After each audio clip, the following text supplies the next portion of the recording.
Monsieur le Président. Monsieur le Président Cahuzac va nous rejoindre et je vais donner la parole à Patrice Martin-Lalande en attendant. Et ensuite à Martine Martinel. Merci, en excusant nos retards respectifs à Gilles Carrez et à moi-même. Nous avions une réunion de travail avec le président de l'Assemblée, Gilles Accoyer. Donc, merci de bien vouloir nous excuser tous les deux pour ce léger retard. Patrice Martin-Lalande. Merci, Madame et Monsieur le Président. Tout à l'heure, Madame le Président, vous avez parlé d'aspect formel de cette séance. Je m'interroge en effet sur la possibilité de pouvoir tenir cette séance plus tôt dans l'année par rapport au débat budgétaire. Il doit y avoir un certain nombre de raisons qui font qu'on ne peut pas la faire très tôt dans l'année, mais n'a-t-il pas possibilité d'améliorer quand même le calendrier pour que nous puissions tirer aussi un certain nombre d'informations lors du vote du budget, donc un peu plus en amont. Vous avez parlé de beaucoup de choses, Monsieur le Président, et je vous remercie. Je vais reprendre quelques questions un peu ponctuelles, si vous me le permettez. Vous avez évoqué un certain nombre de questions de ressources. J'aimerais savoir s'il y a du nouveau sur les ressources que l'on peut attendre de la publicité sur Internet.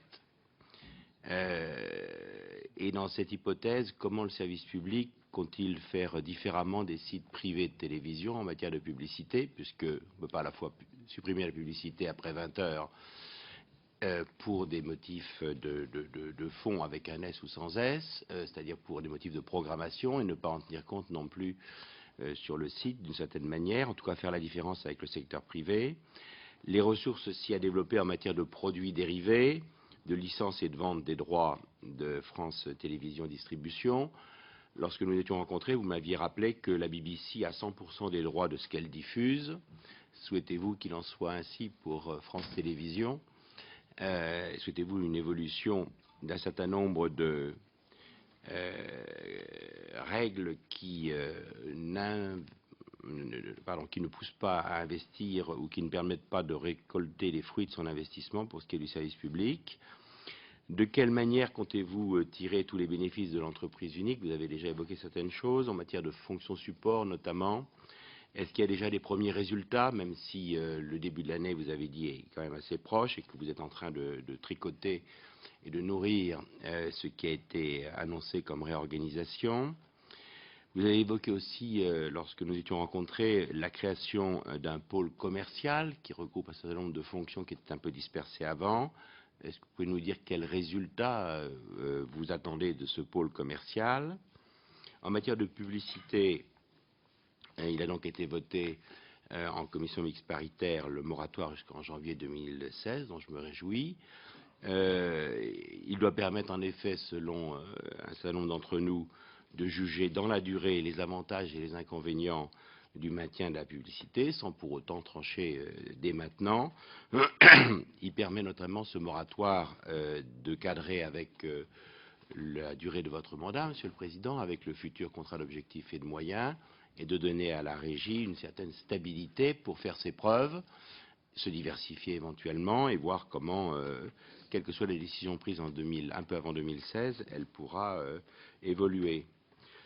À quoi pouvez-vous attribuer, Monsieur le Président, la performance publicitaire de la régie de France Télévisions, qui est remarquable et juteuse, dans une conjoncture pourtant de publicité extrêmement mauvaise, avec entre 150 et 200 millions d'excédents publicitaires? C'est en effet une performance tout à fait remarquable. Pouvez-vous nous dire aussi en matière d'excédents publicitaires comment se font les négociations entre France Télévisions et l'État pour l'affectation des excédents des recettes publicitaires?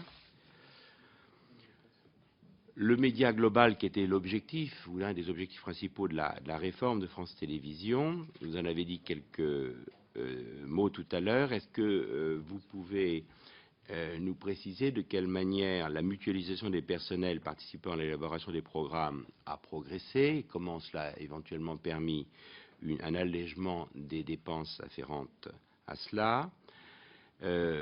Pouvez-vous nous détailler les audiences sur les nouveaux supports, notamment l'Internet, et les audiences relatives aux nouveaux modes de consommation de la télévision, par exemple la télévision de rattrapage qui devient une télévision assez demandée, la vidéo à la demande?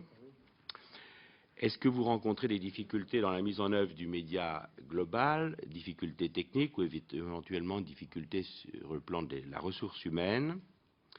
Et qu'en est-il de la production de vrais produits spécifiques aux médias global, tels que les web documentaires?